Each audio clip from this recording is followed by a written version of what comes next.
Hi, I'm Robert Osborne. Coming up next, we have a pair of what are now referred to as revisionist westerns. Westerns from the early 70s in which it isn't so clear as to who are the good guys and who are the bad guys, when it was no longer a case of black and white, but gray entered the situation.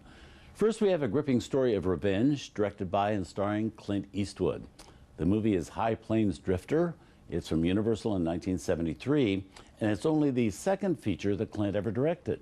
His first had been the suspense thriller Play Misty for Me. So this next movie is the first Western on which Clint Eastwood was the one calling the shots.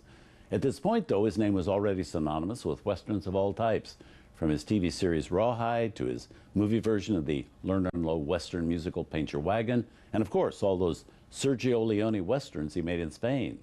Well, like those Leone films, this next one is a very dark, cynical story about a stranger who rides into a Western town full of some pretty bad folks. People living there who are either selfish, craven, or just plain mean. Now, this stranger isn't exactly a Boy Scout himself, but the townspeople need him to help defend them from three gunslingers who are even worse people than they are. What turns out is both fascinating and really colorful to watch. It's a story so far off the beaten path, though, for Westerns at the time, it didn't sit well with many Western purists, not at first.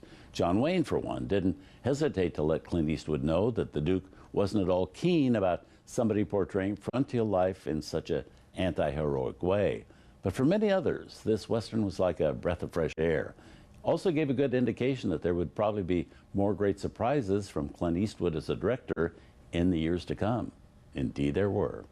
From 1973, also with Verna Bloom, Jack Ging, Ted Hartley, so many good people, and with Clint Eastwood wearing two hats, his leading man and his director, High Plains Drifter.